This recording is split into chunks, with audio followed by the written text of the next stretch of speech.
ఇప్పుడు నేను చెప్పబోయే కథ ప్రపంచంలోనే అత్యంత భయంకరమైన మిస్టరీల్లో ఒకటి. అది 1959. ట్రెక్కింగ్కి వెళ్ళిన 9 మంది ఒక్కరు కూడా ప్రాణాలతో తిరిగి రాలేదు. కానీ అసలు వాళ్ళకి ఏం జరిగిందో ఇప్పటికీ ఎవరికి ఖచ్చితంగా తెలీదు. ఈ కేసులో ఉన్న కొన్ని నిజాలు వింటే మీకు కూడా ఒళ్ళు గగురు పొడుస్తుంది. ఈ వీడియో చివరిలో చెప్పే విషయం మీ ఆలోచననే మార్చేస్తుంది. మరి ఆ రాత్రి నిజంగా ఏం జరిగింది తెలుసుకుందాం. అది 1959 ఫిబ్రవరి నెల. రష్యాలోని మంచుతో కప్పబడిన యూరల్ పర్వతాలు. అక్కడికి ట్రెక్కింగ్ కోసం వెళ్ళిన 9 మంది యువకులు యువతులు తిరిగి ఇంటికి రాలేదు. కొన్ని రోజుల తర్వాత వారిని వెతకడానికి వెళ్ళిన రెస్క్యూ బృందానికి కనిపించిన దృశ్యం ఇప్పటికీ ప్రపంచంలోనే అత్యంత భయానకమైన మిస్టరీల్లో ఒకటిగా నిలిచింది. వారి టెంట్ బయట నుంచి కాదు, లోపల నుంచే కత్తిరించబడింది. వాళ్ళు చెప్పులు కూడా వేసుకోకుండా గడ్డకట్టే చలిలో బయటకు ఎందుకు పరిగెత్తారు?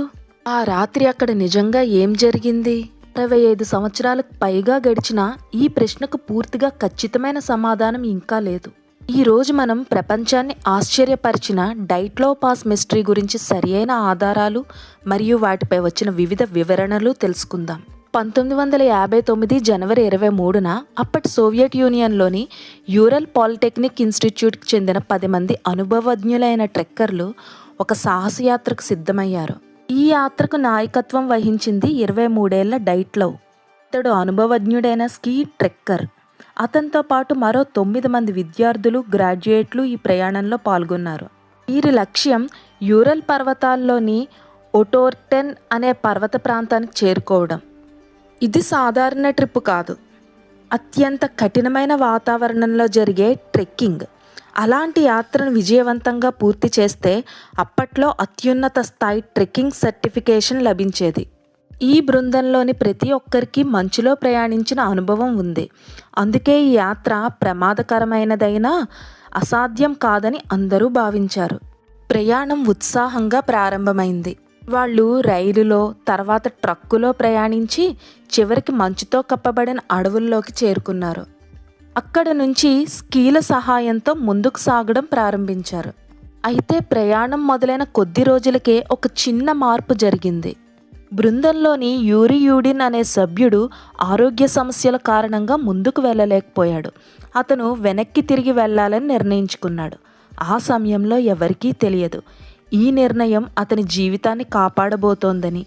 మిగిలిన 9 మంది మాత్రం తమ ప్రయాణాన్ని కొనసాగించారు. వాతావరణం రోజురోజుకి మరింత కఠినంగా మారుతోంది. ఉష్ణోగ్రతలు -20 నుంచి -30 డిగ్రీల సెల్సియస్ వరకు పడిపోయాయి. బలమైన గాలులు, చుట్టూ అంతా మంచు. కానీ ఆ బృందం మాత్రం ధైర్యంగా ముందుకు సాగింది. వాళ్ళు వాళ్ళ అనుభవాలన్నీ డైరీల్లో రాస్తున్నారు, కెమెరాలతో ఫొటోస్ తీస్తున్నారు.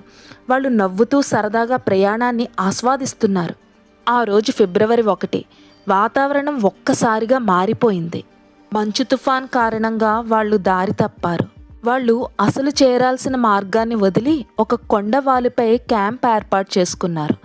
ఆ ప్రాంతాన్ని స్థానిక మాన్సీ భాషలో కొలాత్స్యాక్ల్ అని పిలుస్తారు. దాని అర్థం మౌంటైన్ ఆఫ్ ది డెడ్ లేదా మరణాల పర్వతం అని.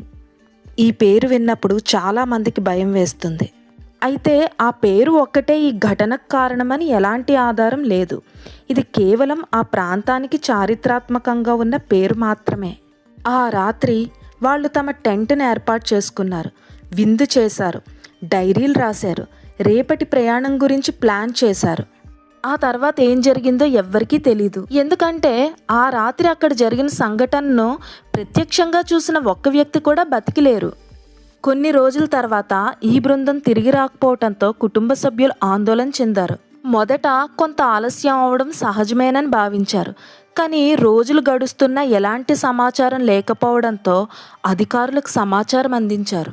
దీంతో రెస్క్యూ టీంని పంపించారు. వారికి కూడా తెలీదు తాము చూడబోయే దృశ్యం ప్రపంచ చరిత్రలోనే అత్యంత రహస్యమైన కేసుల్లో ఒకటిగా నిలిచిపోతుందని.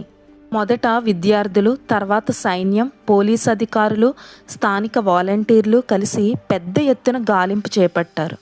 చుట్టూ అంతా మంచే, ప్రతి అడుగులో ప్రమాదం. అయినా వారు ఆగలేదు. కొన్ని రోజుల తర్వాత వారి కొండవాలుపై ఒక టెంట్ కనిపించింది.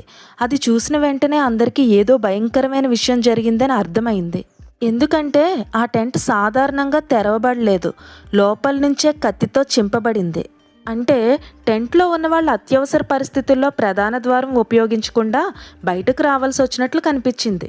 కానీ ఎందుకు? ఇదే ఈ కేసులో మొదటి పెద్ద ప్రశ్న. ఇంకా ఆశ్చర్యకరమైన విషయం ఏంటంటే టెంట్లో వారి దుస్తులు, చెప్పులు, ఆహారం, కెమెరాలు, డైరీలు అన్నీ అలాగే ఉన్నాయి.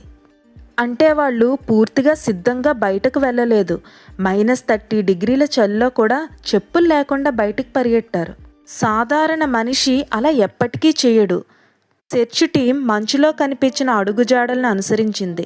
ఆ అడుగులు సుమారు 1.5 కిలోమీటర్ల దూరంలో ఉన్న ఒక పెద్ద దేవదారు చెట్టు వద్దకు వెళ్ళాయి. అక్కడ 2 మృతదేహాలు కనిపించాయి. వారు యూరీ క్రెవోనిషెంకో మరియు యూరీ డెరోషెంకో. వారి శరీరాలపై దాదాపు బట్టలు లేవు. చెట్టు కింద చిన్న మంట వేసిన ఆనవాళ్లు కనిపించాయి. అంటే వాళ్ళు ప్రాణాలు కాపాడుకోవడానికి మంట వెలిగించే ప్రయత్నం చేసినట్లు తెలుస్తోంది. కానీ అది సరిపోలేదు. చలికి వారు మరణించారు. ఆ చెట్టు నుంచి తిరిగి టెంట్ వైపుకి వెళ్లే దారిలో మరో 3 మృతదేహాలు కనిపించాయి. వారిలో ఒకడు డైట్లో, అలాగే జినాయిదా కల్మగరోవా మరియు రుస్తెం స్లబోదిన్. వారి శరీరాల స్థానాన్ని బట్టి వాళ్ళు తిరిగి టెంట్కు చేరుకోవడానికి ప్రయత్నించినట్లు పరిశోధకులు భావించారు. కానీ గడ్డకట్టే చలిని తట్టుకోలేక మార్గ మధ్యలోనే కుప్పకూలిపోయారు. ఇప్పటికే 5 మృతదేహాలు దొరికాయి. మరణానికి కారణం హైపోథర్మియా, అంటే తీవ్రమైన చలి. కానీ మిగిలిన 4 ఎక్కడ? ఈ ప్రశ్నకు సమాధానం దొరకడానికి మరో 2 నెలలు పట్టింది. మే నెలలో మంచు కరగడం ప్రారంభించింది. తర్వాత సెర్చ్ టీం ఒక లోయలో మిగిలిన 4 మృతదేహాలను కనుగొంది. అయితే వారిని చూసిన వెంటనే కేసు మరింత రహస్యంగా మారిపోయింది. ఎందుకంటే వారి గాయాలు సాధారణమైనవి కావు. ఒకరికి ఛాతీ ఎముకలు బలంగా విరిగిపోయాయి, మరొకరికి పుర్రె తీవ్రంగా దెబ్బతింది, ఇంకొకరికి నాలుక కనిపించలేదు, కొంతమందికి కళ్ళు లేకపోవడం కూడా నమోదు అయింది. అయితే ఆశ్చర్యకరంగా వారి శరీరాలపై బయటకు పెద్దగా గాయాలు కనిపించలేదు. లోపల మాత్రం తీవ్రమైన దెబ్బలున్నాయి. ఇవి సాధారణ ప్రమాదంలా కనిపించలేదు. పోస్ట్ మార్టం చేసిన వైద్యులు కూడా ఈ స్థాయి లోపలి గాయాలు ఒక సాధారణ మనిషి కొట్టడం వల్ల రావని చెప్పారు. ఈ కారు ప్రమాదం లాంటి భారీ ఒత్తిడితో వచ్చే గాయాల్లో ఉన్నాయని చెప్పారు. దీంతో కేసు మరింత క్లిష్టమైంది. ఇంకో విచిత్రమైన విషయం ఏంటంటే కొన్ని దుస్తులపై రేడియోధార్మిక కిరణాల ఆనవాళ్లు కూడా గుర్తించబడ్డాయి. దీంతో అక్కడ రహస్య సైనిక పరీక్షలు జరిగాయా, ఏదైనా అణుప్రయోగం జరిగిందా అనే అనుమానాలు కూడా మొదలయ్యాయి. అయితే దానికి స్పష్టమైన ఆధారాలు అప్పట్లో దొరకలేదు. అధికారిక దర్యాప్తు కొనసాగింది. వందలాది ప్రశ్నలు అడిగారు, అనేక కోణాల్లో విచారణ చేశారు. కానీ ఏ ఒక్క కారణాన్ని కూడా పూర్తిగా నిరూపించలేకపోయారు. చివరికి సోవియట్ అధికారులు తమ నివేదికలో ఒకే ఒక్క వాక్యం రాశారు. అది ఏమిటంటే an unknown compelling force అని. అంటే తెలియని శక్తివంతమైన కారణం వల్ల ఈ మరణాలు జరిగాయి అని. అంతే, కేసు మూసివేశారు. కానీ ఆ ఒక్క వాక్యమే ప్రపంచవ్యాప్తంగా మరింత అనుమానాలకు దారితీసింది. ఆ తెలియని శక్తి అంటే ఏమిటి అని. మంచు విరిగి పడటమా, రహస్య సైనిక ప్రయోగమా, ఏదైనా అడవి జంతువా, లేదా ప్రజలు చెప్పుకుంటున్నట్లు అతీంద్రియ శక్తులా? దీనికి కొన్ని సిద్ధాంతాల్ని రూపొందించారు. సిద్ధాంతం 1, హిమపాతం. చాలామంది శాస్త్రవేత్తలు మొదట చెప్పిన వివరణ ఇదే. ఆ రాత్రి టెంటుపై ఉన్న మంచు ఒక్కసారిగా జారిపడితే ట్రెక్కర్లు భయపడి ఉండవచ్చునని, అందుకే వెంటనే టెంటు లోపల నుంచే కోసుకొని బయటకు వెళ్లారని భావించారు. బయటకు వచ్చిన తర్వాత తిరిగి టెంటుకు వెళ్ళలేక చలిలో ప్రాణాలు కోల్పోయి ఉండవచ్చు అని. ఈ సిద్ధాంతానికి కొన్ని ఆధారాలున్నాయి, కానీ కొన్ని సందేహాలు కూడా ఉన్నాయి. ఎందుకంటే పెద్ద హిమపాతం జరిగి ఉంటే టెంటు పూర్తిగా మంచులో పూడిపోయి ఉండేది, కానీ టెంటు మాత్రం దాదాపు అలాగే కనిపించింది. సిద్ధాంతం 2, కెటాబాటిక్ గాలులు. ఇది అంతగా వినిపించని కానీ బలమైన శాస్త్రీయ సిద్ధాంతం. కొన్ని పర్వత ప్రాంతాల్లో అకస్మాత్తుగా చాలా వేగంగా అత్యంత చల్లటి గాలులు కిందకి దూసుకొస్తాయి. వాటిని కటాబాటిక్ గాలులు అంటారు. అలాంటి గాలులు వస్తే టెంట్ ఎగిరిపోతుందనే భయంతో ట్రెక్కర్లు బయటకు వచ్చి ఉండవచ్చు. కానీ ఈ సిద్ధాంతాన్ని పూర్తిగా నిరూపించే ఆధారాలు కూడా లేవు. 3వ సిద్ధాంతం, రహస్య సైనిక పరీక్షలు. ఈ కేసులో అత్యంత ప్రజాదరణ పొందిన కుట్ర సిద్ధాంతం ఇదే. ఆ సమయంలో సోవియట్ యూనియన్ అనేక రహస్యమైన ప్రయోగాలు చేస్తూ ఉండేది. కొంతమంది సాక్షులు ఆ ప్రాంతంలో ఆకాశంలో వింత నారింజ రంగు కాంతులు కనిపించాయని చెప్తూ ఉంటారు. కొన్ని దుస్తులపై రేడియోధార్మిక ఆనవాళ్లు కూడా గుర్తుపట్టారు. దీంతో ఏదైనా క్షిపణి పరీక్ష జరిగిందా, వాళ్ళు పొరపాటున ఆ ప్రాంతంలో చిక్కుకున్నారా అనే అనుమానాలు వచ్చాయి. అయితే దీన్ని పూర్తిగా నిరూపించే అధికారిక ఆధారాలు ఇప్పటి వరకు బయటకు రాలేదు. సిద్ధాంతం 4, ఇన్ఫ్రాసౌండ్స్. ఇది చాలా ఆసక్తికరమైన సిద్ధాంతం. కొన్ని ప్రత్యేక పరిస్థితుల్లో బలమైన గాలులు పర్వతాల చుట్టూ ప్రవహించినప్పుడు మన చెవులకు వినిపించని తక్కువ ఫ్రీక్వెన్సీ శబ్దాలు ఏర్పడవచ్చు. వాటిని ఇన్ఫ్రాసౌండ్స్ అంటాం. కొంతమంది పరిశోధకుల అభిప్రాయం ప్రకారం అలాంటి శబ్దాలు తీవ్రమైన భయం, గందరగోళం లేదా ఆందోళన కలిగించే అవకాశం ఉంది. అందువల్ల ట్రెక్కర్లు ఒక్కసారిగా భయపడి టెంట్ వదిలి బయటకు పరిగెత్తి ఉండవచ్చు అంటారు. కానీ ఈ సిద్ధాంతాన్ని కూడా ఖచ్చితంగా నిరూపించలేదు. ఈ కేసు గురించి మాట్లాడినప్పుడు ఏటి, గ్రహాంతరవాసులు, శాపగ్రస్త పర్వతం వంటి కథలు కూడా వినిపిస్తాయి. సోషల్ మీడియాలో ఇవే ఎక్కువ వైరల్ అవుతూ ఉంటాయి. కానీ ఇలాంటి వాదనకు విశ్వసనీయమైన ఆధారాలు లేవు. అందుకే చరిత్రకారులు, శాస్త్రవేత్తలు వీటిని నిజమైన వివరణగా అంగీకరించలేదు. 2021లో దశాబ్దాల తర్వాత రష్యా అధికారులు కేసు మళ్లీ పరిశీలించారు. మోడర్న్ కంప్యూటర్ మోడల్స్ను ఉపయోగించి మంచు కదలికలపై కొత్త పరిశోధనలు చేశారు. ఆ రాత్రి చిన్న పరిమాణంలో మంచు జారిపడడం జరిగి ఉండొచ్చని తేల్చారు. అది ట్రెక్కర్లకు ప్రమాదం అనిపించి వాళ్ళు వెంటనే టెంటును కోసుకుని బయటకు వచ్చారని వివరించారు.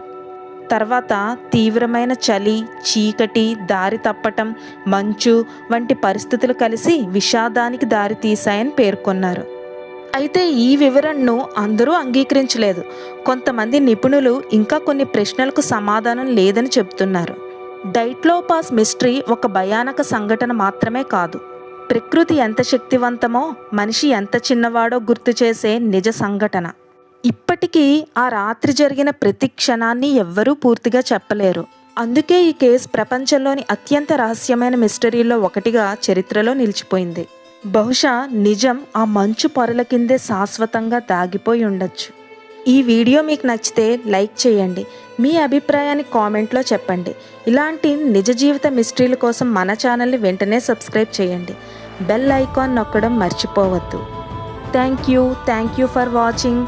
This is Vani, shedding off. Bye bye.